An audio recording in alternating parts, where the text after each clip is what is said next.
الحمد لله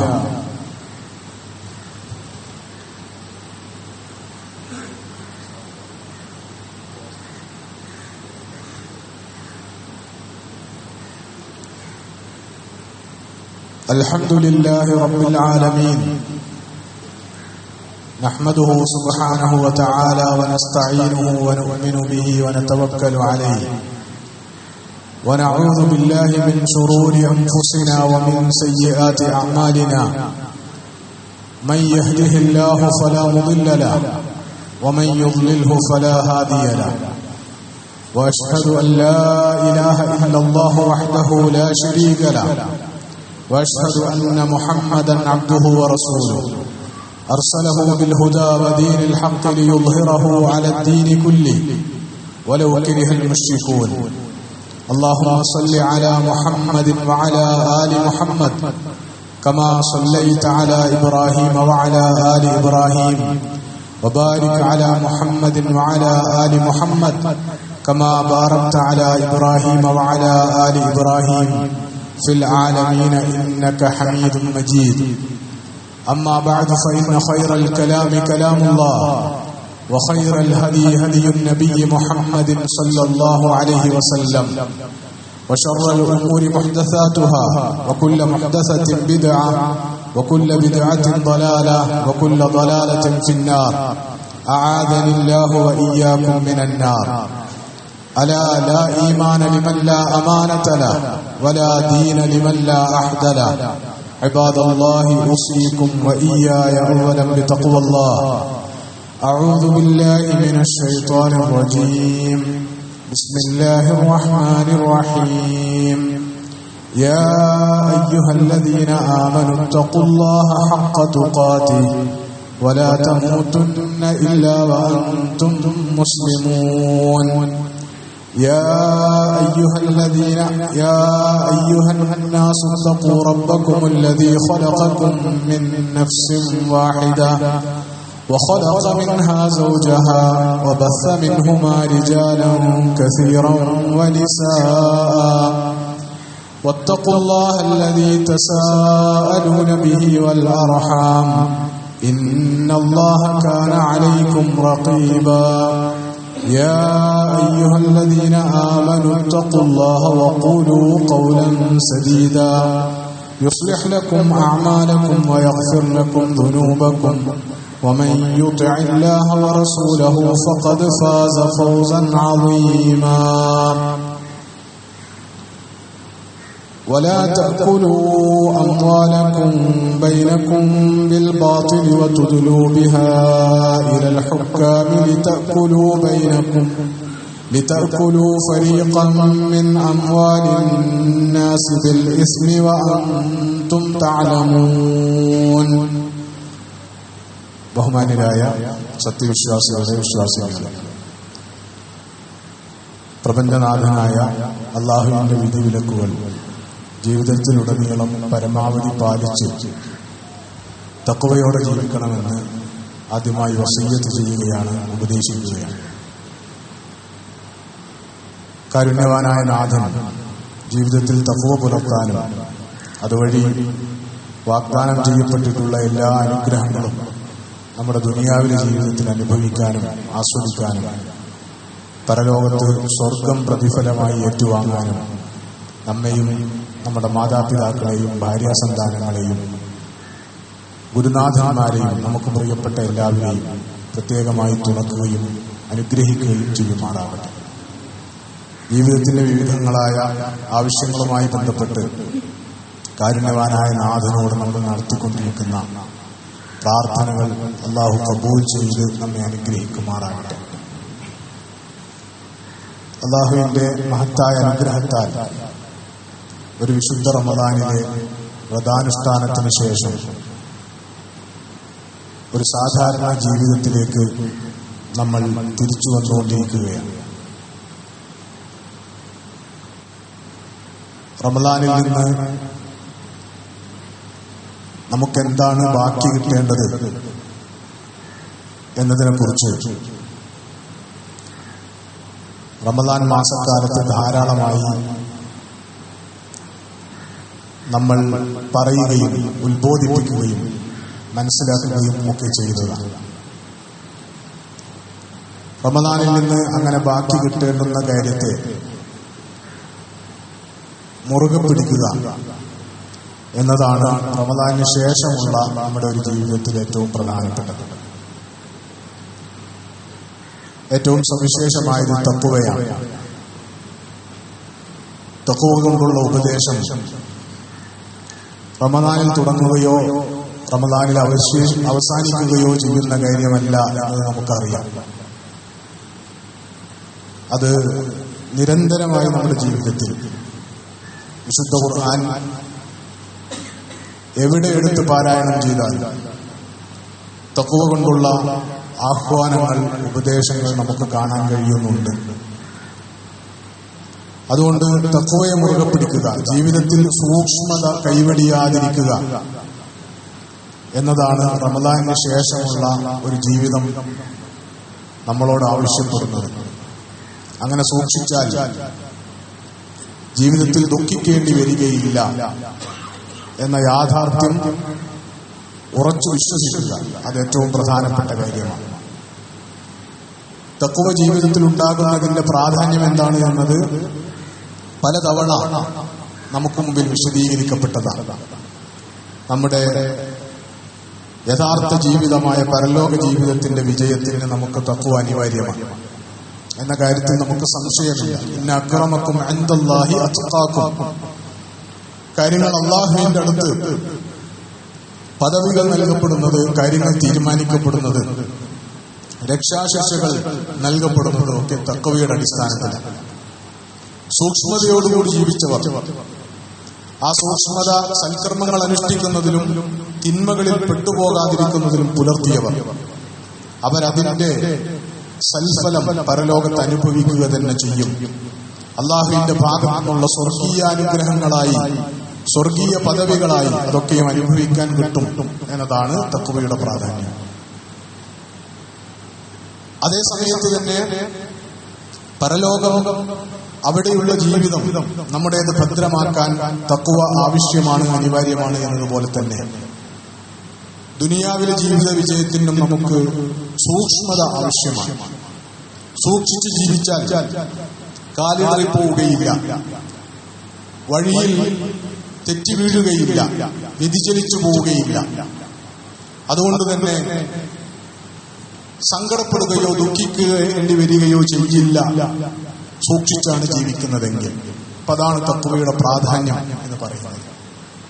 ആ തഖ്വയുണ്ടെങ്കിൽ ജീവിതത്തിൽ കുടുങ്ങിപ്പോകുന്ന ഘട്ടങ്ങളിൽ അല്ലാഹു സുബ്ഹാനഹു വ തആല രക്ഷപ്പെടാനുള്ള വഴി ഒരുക്കി തരും എന്ന് വാഗ്ദാനം ചെയ്തിട്ടുണ്ട്. ആ തഖ്വയുണ്ടെങ്കിൽ അന്നം മുടങ്ങിപ്പോയാൽ നിങ്ങൾ പ്രതീക്ഷിക്കാത്ത വഴികളിലൂടെ അല്ലാഹു സുബ്ഹാനഹു വ തആല നിങ്ങൾക്ക് അന്നം നൽകുമെന്ന് അല്ലാഹു വാഗ്ദാനം നൽകിയിട്ടുണ്ട്. ആ തഖ്വയുണ്ടെങ്കിൽ നിങ്ങൾക്ക് ജീവിതത്തിൽ കാര്യങ്ങളൊക്കെയും അല്ലാഹു എളുപ്പമാക്കി തരും എന്ന് അല്ലാഹു സുബ്ഹാനഹു വ തആല വാഗ്ദാനം ചെയ്തിട്ടുണ്ട്. ആ തഖ്വയുണ്ടെങ്കിൽ നിങ്ങൾക്ക് സത്യാസത്യ വിവേചനത്തിനുള്ള ശേഷിയുണ്ടാകും, അത് അല്ലാഹു നൽകും എന്ന് അല്ലാഹു സുബ്ഹാനഹു വ തആല പറഞ്ഞിട്ടുണ്ട്. കെട്ടുപോയ ഒരു കാലത്ത്, ജീർണമായി പോയ ഒരു കാലത്ത്,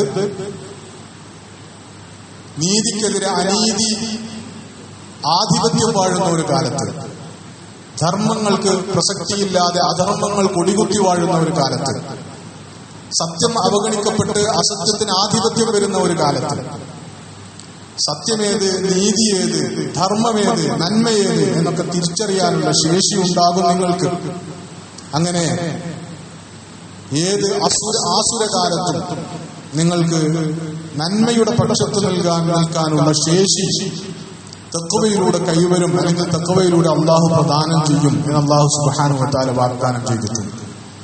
അതുകൊണ്ട് ദുനിയാവിലെ ഒരു ജീവിതത്തെ സെറ്റാക്കാനും, ദുനിയാവിലെ ഒരു ജീവിതത്തെ ഭദ്രമാക്കാനും വിജയപ്രദമാക്കാനും നമുക്ക് തഖ്വ ആവശ്യമാണ് എന്ന ബോധത്തോടുകൂടി റമദാനിൽ കിട്ടിയ ഒരു സൂക്ഷ്മത, അതിനെ റമദാനിന് ശേഷമുള്ള ഒരു ജീവിതത്തിലേക്ക് തുടർത്താൻ നമ്മൾ പ്രത്യേകം ശ്രദ്ധിക്കണമെന്ന് സാധാരണ പോലെ തന്നെ ഈ സന്ദർഭത്തിൽ എല്ലാവരെയും ഓർമ്മപ്പെടുത്തുകയാണ്, ഉപദേശിക്കുകയാണ്.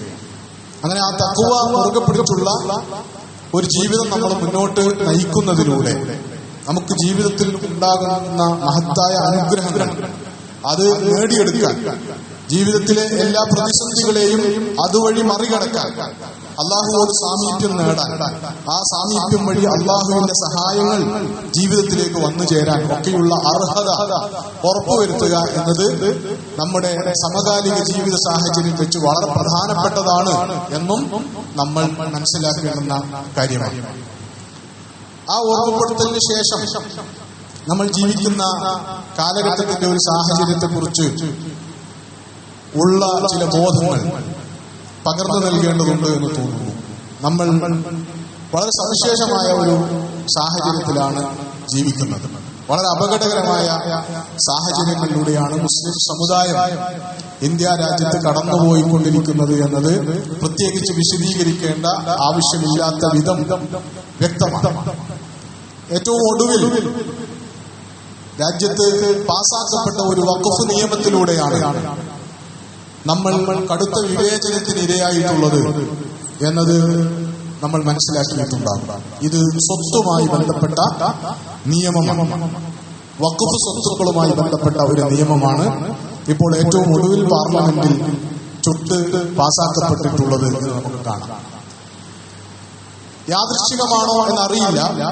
വിശുദ്ധ റമദാനുമായി ബന്ധപ്പെട്ട ഖുർആനിലെ ആയത്തുകളാണ് റമദാൻ മാസത്തിലെ ഖുതുബകളിൽ നമ്മൾ പ്രധാനമായും പരിശോധിച്ചു വന്നിരുന്നത്. ആയാത്തുസ് സൗം എന്ന പേരിൽ വിശുദ്ധ ഖുർആനിൽ അല്ലാഹു സുബ്ഹാനഹു വ തആല അവതരിപ്പിച്ചിട്ടുള്ള ആയത്തുകളെ കുറിച്ചാണ് നമ്മൾ സംസാരിച്ചത്. ആ ആയത്തുകൾക്ക് ശേഷം, ആ ആയത്തുകളുടെ തുടക്കം മനുഷ്യർക്ക് ജീവിതത്തിൽ വഴികാട്ടിയായി വിശുദ്ധ ഖുർആൻ അവതരിപ്പിച്ച റമദാൻ മാസം, ആ റമദാൻ മാസത്തിൽ നോമ്പ് അനുഷ്ഠിക്കുക എന്ന നിർദ്ദേശമാണ് അല്ലാഹു നൽകിയത്.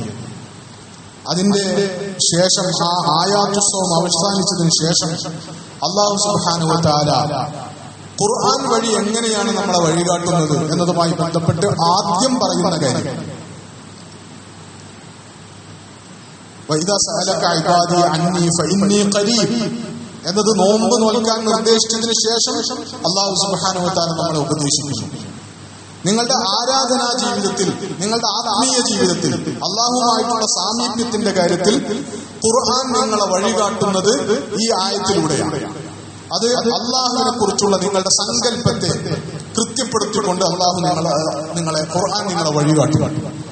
അള്ളാഹു നിങ്ങളും തമ്മിലുള്ള ബന്ധം എങ്ങനെയാണ്, അള്ളാഹുവോട് അടുക്കുക, അള്ളാഹുമായുള്ള സാമീപ്യത്തെ കുറിച്ച് നിങ്ങൾ എങ്ങനെയാണ് മനസ്സിലാക്കുന്നത്, അല്ലെങ്കിൽ നിങ്ങൾ അന്വേഷിച്ചു കൊണ്ടിരിക്കുന്നത് അതിനെ കുറിച്ചാണെങ്കിൽ അതിനുള്ള ഉത്തരം ഇതാണ്. വൈദാ സഅലക ഇബാദി അന്നി ഫഇന്നി ഖരീബ്. അള്ളാഹുവോട് അടുക്കുക, അള്ളാഹുവോട് സാമീപ്യം പുലർത്തുക, ആ ബന്ധം ഊഷ്മളമായി നിലനിർത്തുക, ആ ബന്ധത്തിന്റെ ആനുകൂല്യം പറ്റുക, ചോദിക്കുന്നതൊക്കെയും അള്ളാഹുവിൽ നിന്ന് നേടിയെടുക്കുക, ഈ അവസ്ഥയിലേക്ക് വളരുക, വികസിക്കുക എന്നൊക്കെ പറയുന്നത് വളരെ എളുപ്പമുള്ള പണിയാണ്. കാരണം അള്ളാഹു നിങ്ങളുടെ തൊട്ടടുത്ത് തന്നെയുണ്ട്. നിങ്ങൾ അള്ളാഹിനെ കുറിച്ചാണ് ചോദിക്കുന്നതെങ്കിൽ ഫഇന്നി ഖരീബ്, ഞാൻ നിങ്ങളുടെ തൊട്ടടുത്ത് തന്നെയുണ്ട്, നിങ്ങൾ എന്തും ചോദിച്ചു കൊള്ളുക, ഞാനത് നൽകാം എന്ന് അല്ലാഹു സുബ്ഹാനഹു വ തആല വാഗ്ദാനം ചെയ്യുകയാണ്. മധ്യവർത്തികളില്ലാതെ, ഇടയിൽ ആളില്ലാതെ അള്ളാഹുവുമായിട്ട് നമുക്ക് നേരിട്ട് സമീപിക്കാമെന്ന പാഠമാണ് ആത്മീയതയുടെ കാര്യത്തിൽ, ദൈവ സാമീപ്യത്തിന്റെ കാര്യത്തിൽ, ആരാധനകളുടെ കാര്യത്തിൽ ഒന്നാമതായി അല്ലാഹു സുബ്ഹാനഹു വ തആല നൽകുന്നത്. രണ്ടാമത്തത് വഹില്ല ലക്കും ലൈലത്തുസ് സിയാമി റഫസു ഇലാ നിസായിക്കും എന്ന് പറഞ്ഞുകൊണ്ടാണ് അല്ലാഹു സുബ്ഹാനഹു വ തആല അത് വിശദീകരിച്ചിട്ടുള്ളത്. എന്ന് പറഞ്ഞാൽ ആ ആയത്തിലാണ് ദാമ്പത്യ ബന്ധത്തെക്കുറിച്ചുള്ള വിശുദ്ധ ഖുർആനിന്റെ ഏറ്റവും മനോഹരമായ പ്രസ്താവന ഖുർആൻ നടത്തിയിട്ടുള്ളത്. അൻതും ലിബാസുൽ ലഹുന്ന ഹുന്ന ലിബാസുൽ ലക്കും വഅൻതും ലിബാസുൽ ലഹുന്ന. അവർ നിങ്ങളുടെ വസ്ത്രമാണ്, നിങ്ങൾ അവരുടെയും വസ്ത്രമാണ്. ഇതാണ് ഭാര്യാഭർത്തൃ ബന്ധത്തിന്റെ യാഥാർത്ഥ്യമെന്ന് വിശുദ്ധ ഖുർആൻ അവതരിപ്പിക്കുന്ന ഒരു ആപ്തവാക്യമാണ്. അവർ നിങ്ങളുടെ വസ്ത്രം എന്ന് പറഞ്ഞാൽ വസ്ത്രം പോലെ ഇഴുകിച്ചേർന്ന് പരസ്പരം ഒളിയും മറയുമില്ലാതെ ഒരു വസ്ത്രത്തോളം മനുഷ്യന്റെ ശരീരത്തോട് വസ്ത്രത്തോളം ഒട്ടിച്ചേർന്ന് നിൽക്കുന്ന മറ്റൊന്നുമില്ല. അതേസമയത്ത് ആ വസ്ത്രം മനുഷ്യനെ സംബന്ധിച്ചിടത്തോളം അവന്റെ ജീവിതവുമായി ബന്ധപ്പെട്ട വളരെ പ്രധാനപ്പെട്ട ഒരുപാട് ഉപകാരങ്ങൾ, ധർമ്മങ്ങൾ നിർവഹിക്കുന്നതുമാണ് എന്നതാണ്. അതിനെ മുൻനിർത്തിക്കൊണ്ട് ദാമ്പത്യ ബന്ധത്തിൽ അള്ളാഹു എങ്ങനെയാണ് നിങ്ങളെ വഴികാട്ടുന്നത്? അതിൽ ദുർവിചാരങ്ങളുടെ ആവശ്യമില്ല. നിങ്ങൾക്ക് അള്ളാഹു നിശ്ചയിക്കപ്പെട്ട റമദാനിന്റെ പകലുകളല്ലാത്ത എല്ലാ സമയങ്ങളിലും, റമദാനിലാണെങ്കിൽ പോലും അതിന്റെ രാവുകളിൽ നിങ്ങളുടെ ദാമ്പത്യ ബന്ധത്തെ വളരെ പ്രണയാർദ്രമായി, അനുരാഗത്തിൽ അധിഷ്ഠിതമായി, മാംസബദ്ധമായിട്ട് തന്നെ തുടർന്നു കൊണ്ടുപോകുന്നതിനൊരു വിലക്കുമില്ല. അങ്ങനെ അള്ളാഹുവിനോടുള്ള ബന്ധത്തിന്റെ പേരിൽ ഏതെങ്കിലും അർത്ഥത്തിൽ ഇടിവ് വരുത്തേണ്ടുന്ന, കുറവ് വരുത്തേണ്ടുന്ന, ഏതെങ്കിലും അർത്ഥത്തിൽ വിട്ടൊഴിഞ്ഞു നിൽക്കേണ്ടുന്ന ഒരു ബന്ധമായിട്ട് അള്ളാഹു അതിനെ സങ്കല്പിച്ചിട്ടില്ല എന്ന യാഥാർത്ഥ്യം, ദാമ്പത്യ ബന്ധവുമായി ബന്ധപ്പെട്ട യാഥാർത്ഥ്യമാണ് അള്ളാഹു സുബ്ഹാനഹു വ തആല തുടർന്ന് പറയുന്നത്. അഥവാ ആ മേഖലയിൽ നമ്മുടെ വ്യക്തി ജീവിതത്തിൽ, ആത്മീയ ജീവിതത്തിൽ വഴികാട്ടിയതുപോലെ തന്നെ നമ്മുടെ കുടുംബ ജീവിതത്തിൽ, ദാമ്പത്യ ബന്ധത്തിൽ അള്ളാഹു വഴികാട്ടുന്നതാണ് നമ്മൾ പിന്നീട് കാണുന്നത്. അതിനുശേഷം അള്ളാഹു സുബ്ഹാനഹു വ തആല വളരെ സുപ്രധാനമായ ഒരു കാര്യമായി ഉന്നയിക്കുന്നത്, അല്ലെങ്കിൽ ഖുർആൻ വഴികാട്ടുന്നത് നമ്മുടെ സാമ്പത്തിക രംഗത്തെ കുറിച്ചാണ്. നിങ്ങൾ അള്ളാഹുവിലേക്ക് സാമീപ്യം നേടിക്കുന്ന റമദാനിലെ വ്രതാനുഷ്ഠാനത്തിലൂടെ നിങ്ങൾ തഖ്വ നേടിക്കഴിഞ്ഞാൽ, നിങ്ങൾ അള്ളാഹുവിലേക്ക് സാമീപ്യം നേടിക്കഴിഞ്ഞാൽ, അള്ളാഹുവിന്റെ വിശുദ്ധ ഖുർആന്റെ മാർഗദർശനം നിങ്ങൾ സ്വീകരിക്കുന്നതായാൽ, ആ കൂട്ടത്തിൽ നിങ്ങൾ ജീവിതത്തിലേക്ക് സ്വീകരിക്കേണ്ടുന്ന ഖുർആനിന്റെ ഏറ്റവും പ്രധാനപ്പെട്ട ഒരു മാർഗനിർദ്ദേശം എന്ന് പറയുന്നത് നിങ്ങളുടെ സാമ്പത്തിക ജീവിതവുമായി ബന്ധപ്പെട്ടതാണ്. അതുമായി ബന്ധപ്പെട്ട ഒരു നിർദ്ദേശമാണ് നൽകുക. വലാ തഅക്കുലു അംവാലക്കും ബൈനക്കും ബിൽ ബാത്തിൽ. മനുഷ്യർക്ക് മൊത്തത്തിൽ പരസ്പരം അന്യായമായ, ബിൽ ബാത്തിൽ എന്ന് പറഞ്ഞാൽ ബിഗൈരി ഹഖ്ഖിൻ, ബിഗൈരിൽ ഹഖ് എന്നാണ്. അനർഹമായി, അവകാശമില്ലാതെ മനുഷ്യർ പരസ്പരം സമ്പത്ത് കവർന്നെടുക്കുകയും തിന്നുകയും ചെയ്യരുത്.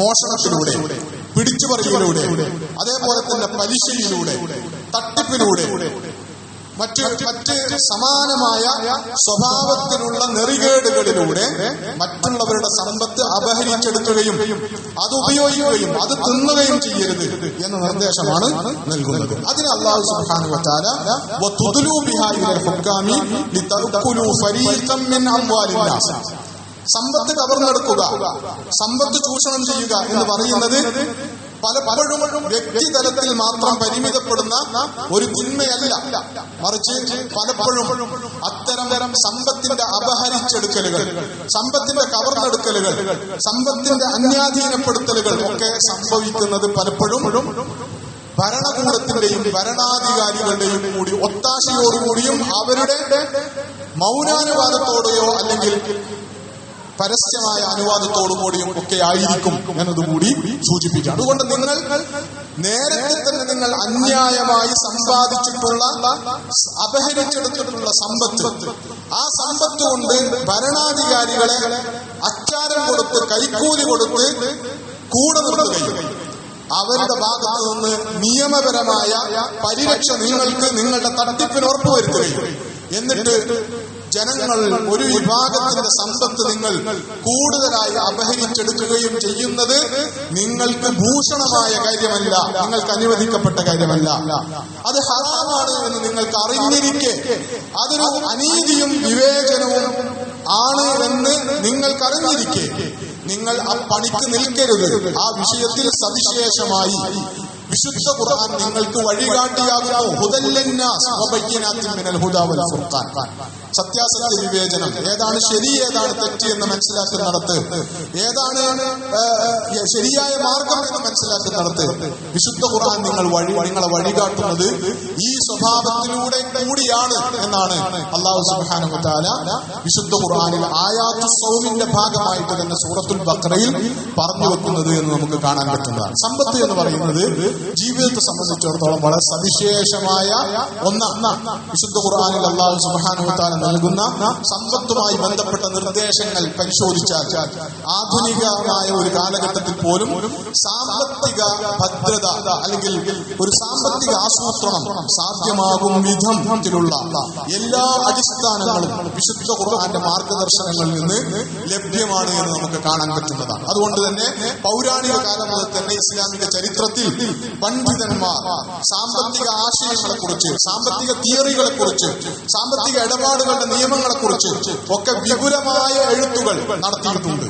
യൂറോപ്യൻ ലോകം അതിന്റെ അന്ധകാരം നിറഞ്ഞ അല്ലെങ്കിൽ അജ്ഞത നിറഞ്ഞ മധ്യകാല നൂറ്റാണ്ടുകളിൽ ജീവിക്കുന്ന കാലഘട്ടം മുതൽ തന്നെ ഇസ്ലാമിക ലോകത്ത് എക്കണോമിക്സിനെ കുറിച്ച്, ഫിനാൻസിനെ കുറിച്ച് ഒക്കെയുള്ള ഗംഭീരമായ പഠനങ്ങൾ ഇസ്ലാമിക കർമ്മശാസ്ത്ര പണ്ഡിതന്മാരുടെയും ഇസ്ലാമിക ചിന്തകന്മാരുടെയും ഭാഗത്തു നിന്ന് ഉണ്ടായിട്ടുണ്ട് എന്നതൊരു ചരിത്രമാണ്. ആ നിലക്ക് വിശുദ്ധ ഖുർആൻ അതിന്റെ ഒരു സോഴ്സായി, അതിന്റെ ഒരു ഉറവിടമായി വർദ്ധിച്ചിട്ടുണ്ട് എന്ന് നമുക്ക് കാണാൻ പറ്റുന്നതാണ്. ഖുർആൻ എങ്ങനെയാണ് സമ്പത്തിനെ അവതരിപ്പിക്കുന്നത് എന്ന് ചോദിച്ചാൽ, ഒന്നാമത് സമ്പത്തിന്റെ ആത്യന്തികമായ ഉടമസ്ഥാവകാശം സമ്പത്ത് അല്ലാഹുവിന്റേതാണ് എന്ന അടിസ്ഥാനത്തിലാണ് ഒന്നാമതായി വിശുദ്ധ ഖുർആൻ സമ്പത്തിന്റെ കാര്യത്തിൽ നമ്മെ വഴികാട്ടുന്നത്. ഇസ്ലാമിന്റെ സാമ്പത്തിക സിദ്ധാന്തങ്ങളുടെ അടിസ്ഥാനം എന്ന് പറയുന്നത് അതാണ്. രണ്ടാമത് മനുഷ്യന് അതിന് നൽകിയിട്ടുള്ള ഉടമസ്ഥാവകാശം അതിനെ അംഗീകരിച്ചുകൊണ്ടുള്ള വിശുദ്ധ ഖുർആന്റെ ആയത്താണ്. അല്ലാഹുവിലേക്ക് സമ്പത്തിനെ ചേർത്ത് പറഞ്ഞതുപോലെ തന്നെ അല്ലാഹു സുബ്ഹാനഹു വ തആല സമ്പത്തിനെ മനുഷ്യരിലേക്കും ചേർത്ത് പറഞ്ഞിട്ടുണ്ട് വിശുദ്ധ ഖുർആനിൽ എന്നാണ്. അത് അള്ളാന്റെ പരമാധികാരത്തിന് കീഴിൽ മനുഷ്യർക്ക് അനുവദിച്ചു കൊടുത്തിട്ടുള്ള കൈകാര്യാവകാശവും ഉടമസ്ഥാവകാശത്തെയും സൂചിപ്പിക്കുന്നതാണ്. അതിനെ ഖുർആൻ അല്ലെങ്കിൽ ഇസ്ലാം അംഗീകരിക്കുന്നു എന്നതിന്റെ സൂചനയാണ് അതിൽ നിന്ന് നമുക്ക് കാണാൻ പറ്റുന്നത്.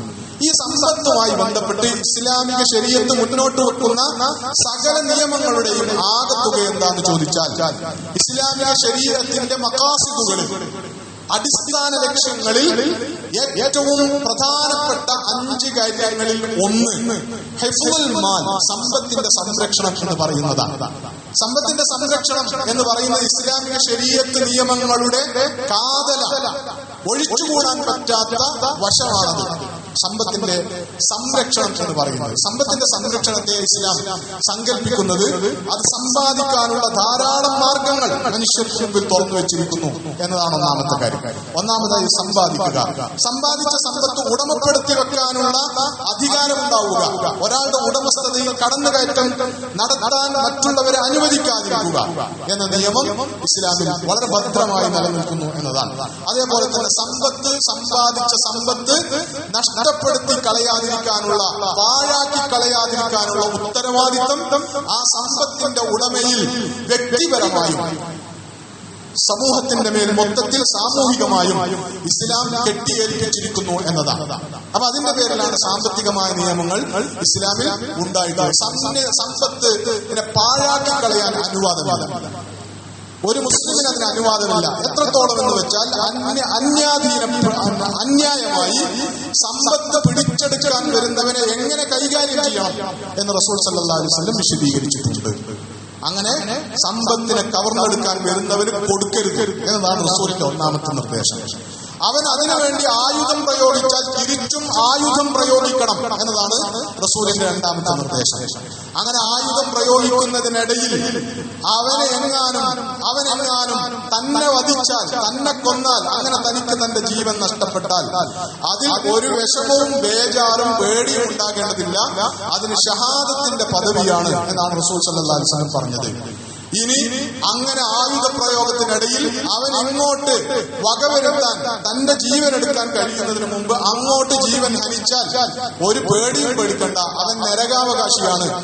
കാരണം നിന്റെ സമ്പത്ത് അന്യായമായി കവർന്നെടുക്കാൻ വന്നതാണ് അവൻ അതിന് അർഹതയില്ലാത്ത വരവാണ് വന്നത്. അവൻ ആയുധം പ്രയോഗിച്ചത് അനർഹമായിട്ടാണ്. അതുകൊണ്ട് അവൻ അർഹിക്കുന്ന അന്ത്യം അവൻ ചോദിച്ചു വാങ്ങി എന്ന് കരുതിയാൽ മതി. അവന്റെ ആ അന്ത്യം നരകത്തിലേക്കാണ് എന്ന് റസൂലുള്ളാഹി സ്വല്ലല്ലാഹു അലൈഹി വസല്ലം സുവാർത്ത അറിയിക്കുകയാണ് ചെയ്തത് എന്നാണ്. അങ്ങനെ ജീവൻ കൊടുക്കേണ്ടി വന്നാൽ ജീവൻ കൊടുത്തും സംരക്ഷിക്കാൻ ബാധ്യതയുള്ള വലാ തുഅ്തു സുഫഹാ അംവാലകും അല്ലതി ജഅലല്ലാഹു ലക്കും ഖിയാമ, നിങ്ങളുടെ ജീവിതത്തിന്റെ നട്ടെല്ലായി, നിലനിൽപ്പിന് ആധാരമായി അള്ളാഹു നിശ്ചയിച്ച നിങ്ങളുടെ സമ്പത്തിനെ നിങ്ങൾ വിഡ്ഢികൾക്ക് വിട്ടുകൊടുക്കരുത് എന്നത് വിശുദ്ധ ഖുർആന്റെ ഏറ്റവും ശ്രദ്ധേയമായ ഒരു നിർദ്ദേശമാണ്. ഇത് വ്യക്തിതലത്തിൽ ബാധകമായ നിയമങ്ങളായതുപോലെ തന്നെ സാമൂഹിക തലത്തിലും സമ്പത്തിന്റെ സംരക്ഷണവും സമ്പത്തിനെ പാഴാക്കാതിരിക്കലും അതിനെ അന്യാധീനപ്പെടാൻ വിട്ടുകൊടുക്കാതിരിക്കലും ഒക്കെ സാമൂഹ്യ ബാധ്യതയായി മനസ്സിലാക്കേണ്ട കാര്യമാണ്. പ്രത്യേകിച്ചും അത് പൊതു സ്വത്തുക്കളുടെ കാര്യത്തിൽ ആകുമ്പോൾ. നമ്മുടെ രാജ്യത്ത് ചുട്ടെടുക്കപ്പെട്ടിട്ടുള്ള പുതിയ വഖഫ് ബില്ല് എന്തിനു വേണ്ടിയിട്ടാണ് എന്ന് ചോദിച്ചാൽ അതിന്റെ ഉത്തരം വളരെ കൃത്യമാണ്. സാധാരണഗതിയിൽ നിയമങ്ങൾ ഉണ്ടാകുന്നത് മനുഷ്യന്റെ അടിസ്ഥാന ആവശ്യങ്ങളെ പൂർത്തീകരിക്കാനും അതിനെ സംരക്ഷിക്കാനും വേണ്ടിയാണ്. പക്ഷേ ഒരു രാജ്യത്ത് വളരെ അന്യായമായി അനീതിപൂർണമായി ഒരു സമുദായത്തിന്റെ സമ്പത്തിനെ കവർന്നെടുക്കാൻ, അപഹരിച്ചെടുക്കാൻ നിയമമുണ്ടാകുന്നു എന്ന സാഹചര്യത്തിലേക്കാണ് ഇന്നലെയോടുകൂടി ഇന്ത്യ രാജ്യം എത്തിയിട്ടുള്ളത്. പുതിയ നിയമം വരുന്നതിലൂടെ അതിലേക്കാണ് നമ്മൾ എത്തിയിട്ടുള്ളത്. അതിനപ്പുറം വഖഫ് ബില്ലിന് വേറെ ഒരു അർത്ഥതലങ്ങളും ഇല്ല എന്ന് നമ്മൾ മനസ്സിലാക്കേണ്ടതാണ്. ഇന്ത്യ രാജ്യത്ത് രൂപം കൊള്ളുകയും 2013 വരെ ഈ രാജ്യത്ത് നിലനിന്നിരുന്ന മതേതര ജനാധിപത്യ ഗവൺമെന്റുകൾ പരിഷ്കരിച്ചു കൊണ്ടുവരികയും ചെയ്ത ഏറ്റവും ഒടുവിൽ 2013 നടന്ന പരിഷ്കരണത്തോടുകൂടി പൂർത്തിയായ വഖഫ് ബില്ലിന്റെ കാതൽ എന്തായിരുന്നു എന്ന് ചോദിച്ചാൽ, ഇന്ത്യ രാജ്യത്തുള്ള വഖഫ് സ്വത്തുക്കൾ അത് മുസ്ലിങ്ങളുടെ സവിശേഷമായ, അവരുടെ മാത്രം ഒരു സവിശേഷമായ സ്വത്താണ് എന്ന് അംഗീകരിച്ചു കൊടുക്കുകയും ആ സ്വത്ത് കവർന്നെടുക്കപ്പെടാനുള്ള സാഹചര്യങ്ങളിൽ നിന്ന്, അത് അന്യാധീനപ്പെട്ടു പോകാനുള്ള സാഹചര്യങ്ങളിൽ നിന്ന് നിയമപരമായി അവയെ പരിരക്ഷിക്കുകയും ചെയ്യുക എന്ന ഉദ്ദേശത്തിലാണ് ആ 2013 വരെ നടന്ന വഖഫ് നിയമവും അതിന്റെ പരിഷ്കരണങ്ങളും അതിന്റെ ഭേദഗതികളും ഉണ്ടായത് എന്ന് നമുക്ക് കാണാൻ പറ്റുന്നതാണ്. 2013 എന്ന വർഷത്തിന്റെ പ്രത്യേകത എന്താണെന്ന് ചോദിച്ചാൽ, അത് ഇന്ത്യ രാജ്യത്ത് മതേതര ജനാധിപത്യ ഗവൺമെന്റുകളുടെ അന്ത്യം കുറിച്ച വർഷം കൂടിയാണ്.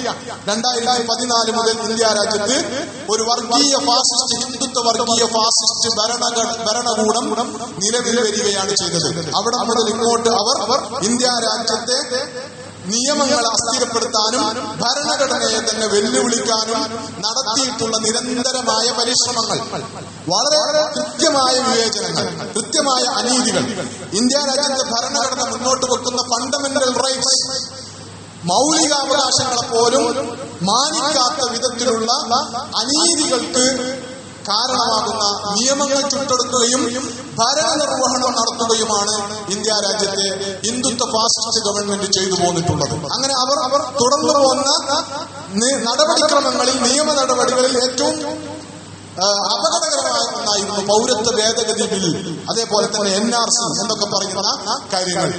അതിന്റെ ഒരു പ്രക്ഷോഭം രാജ്യത്ത് നിലനിൽക്കുകയും നടക്കുകയും അതുകൊണ്ട് നേട്ടം കൊയ്യേണ്ട വിധം അവർ നേട്ടം കൊയ്യുകയും ചെയ്തതിനു ശേഷം ഏറ്റവും ഒടുവിൽ വളരെ അപകടകരമായ രീതിയിൽ മുസ്ലിം സമുദായത്തിന്റെ വംശഹത്യയുടെ പൂർത്തീകരണത്തിന്റെ മാർഗത്തിൽ അവരെ കൈവശമൊന്നുമില്ലാത്ത, അവരുടെ ഭൗതികമായ അടിത്തറയെ ഇല്ലാതാക്കി. വഖഫിനെ കുറിച്ച് നിരീക്ഷിക്കപ്പെട്ടിട്ടുള്ള ഏറ്റവും ശ്രദ്ധേയമായ കാര്യം, വഖഫ് എന്ന് പറയുന്നത് മുസ്ലിം സമുദായത്തിന്റെ ഭൗതിക അടിത്തറയാണ് എന്നതാണ്.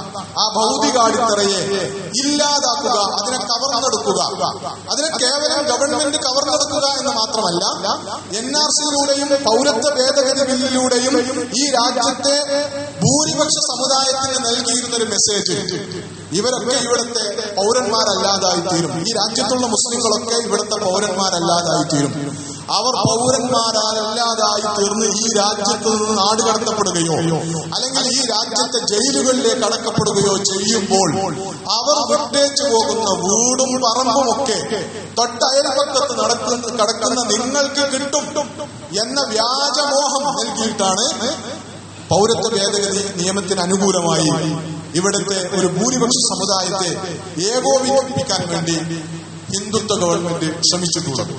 വഖഫിലേക്ക് വരുമ്പോൾ സമാനമായ ഒരു സ്വഭാവത്തിൽ ഉണ്ടാക്കുന്ന ഒരു പ്രതീതി എന്താണെന്ന് ചോദിച്ചാൽ, രാജ്യത്ത് നിലനിൽക്കുന്ന കള്ളക്കണക്കുകളിലൂടെ അവതരിപ്പിച്ച് രാജ്യത്ത് ഏറ്റവും വലിയ ഗവൺമെന്റ് കഴിഞ്ഞാൽ പിന്നീട് ഏറ്റവും വലിയ സ്വത്ത് കൈവശം വെച്ചിരിക്കുന്നത് വഖഫ് ബോർഡുകളാണ്, അല്ലെങ്കിൽ ഇന്ത്യയിലെ വഖഫ് സ്വത്താണ് എന്നൊക്കെയാണ് പ്രചാരണം. മഹാപച്ച കള്ളമാണ്.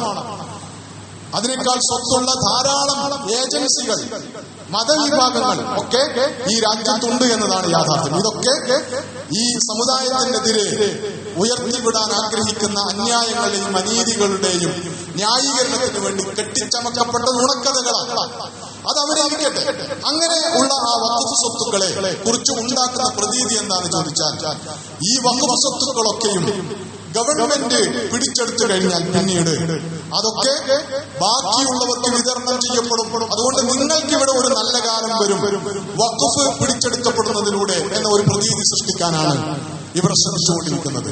അതുവഴി സാമുദായികമായ മതപരമായ ധ്രുവീകരണവും വർഗീയതയും പടർത്താനുള്ള ബോധപൂർവമായ ശ്രമങ്ങളും നടന്നുകൊണ്ടിരിക്കുകയാണ്. ഇതിനെ ഇന്ത്യ രാജ്യത്തെ ഒരു മതേതര പക്ഷം കൃത്യമായി തിരിച്ചറിഞ്ഞു എന്ന സന്തോഷകരമായ ഒരു സാഹചര്യം നമ്മുടെ മുമ്പിലുണ്ട്. പാർലമെന്റിന്റെ ഇരുസഭകളിൽ വളരെ ശക്തമായി, വളരെ അർത്ഥവത്തായി, മർമ്മത്തിൽ നിന്നുകൊണ്ട് എന്താണ് വഖഫ് ബിൽ എന്നതിനെ ആക്രമിച്ചുകൊണ്ട് പ്രതിപക്ഷ കക്ഷികൾ നടത്തിയിട്ടുള്ള ചർച്ചകൾ ഈ സമയത്ത് നമുക്ക് പ്രതീക്ഷ നൽകുന്നതാണ്.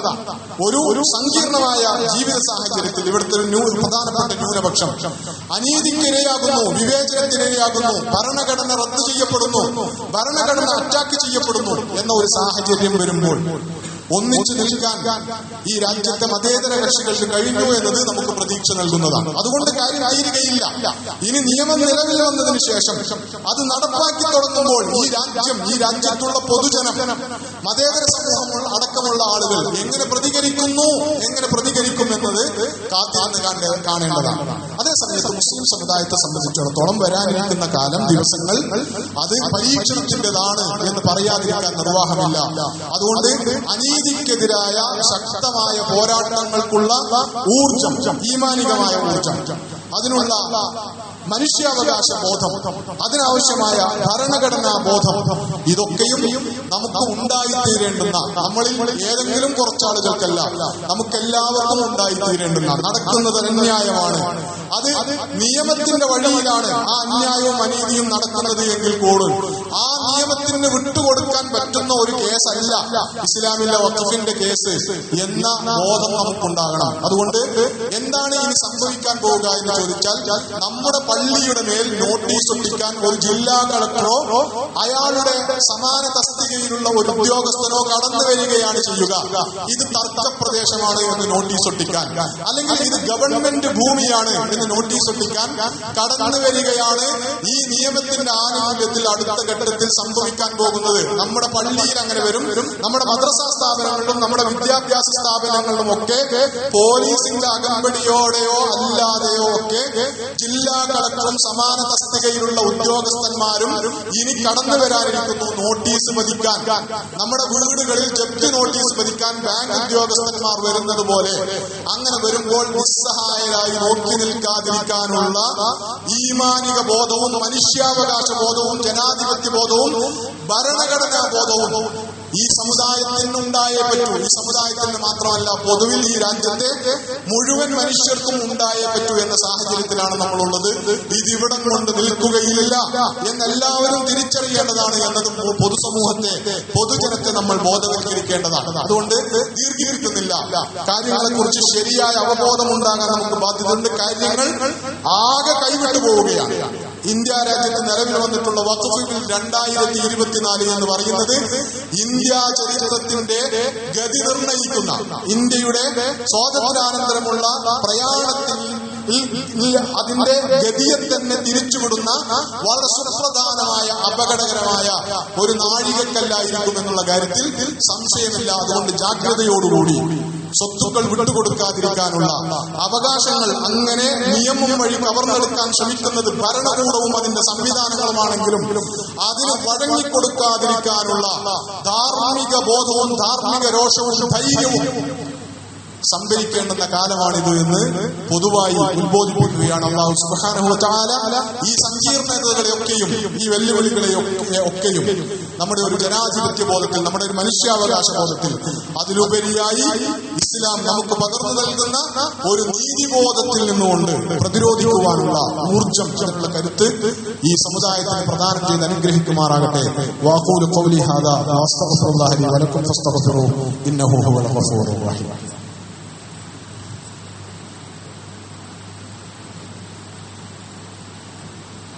الحمد لله رب العالمين والعاقبة للمتقين ولا عدوان إلا على الظالمين. اللهم صل وسلم وبارك على محمد وعلى آله وصحبه أجمعين. عباد الله أوصيكم وإياي ثانيا بتقوى الله. يا أيها الذين آمنوا اتقوا الله ولتنظر نفس ما قدمت لغد واتقوا الله إن الله خبير بما تعملون. اللهم اغفر للمؤمنين والمؤمنات والمسلمين والمسلمات الأحياء منهم والأموات إنك مجيب الدعوات يا قاضي الحاجات.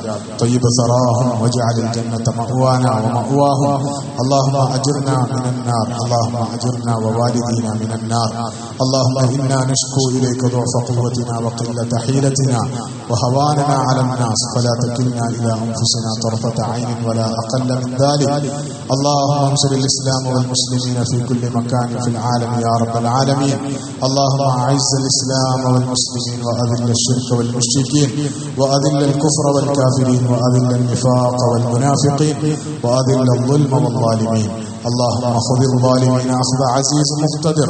اللهم إنهم لا يعجزونك. اللهم أرنا فيهم عجائب قدرتك. اللهم عليك بالحكام الظالمين. اللهم عليك بالحكام الظالمين. اللهم عليك بهم ومن عاونهم.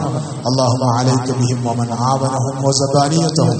اللهم انصرنا عليهم يا رب العالمين يا حي يا قيوم برحمتك نستغيث فأغثنا.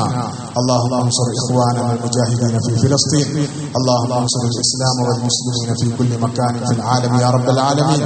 ربنا آتنا في الدنيا حسنة وفي الآخرة حسنة وقنا عذاب النار. ربنا توفنا مسلمين والحقنا بالصالحين.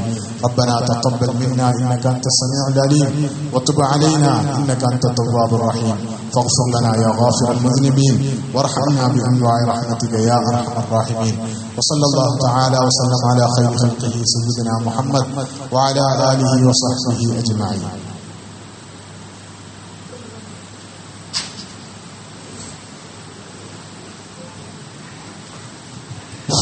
الله أكبر الله أكبر. أشهد أن لا إله إلا الله.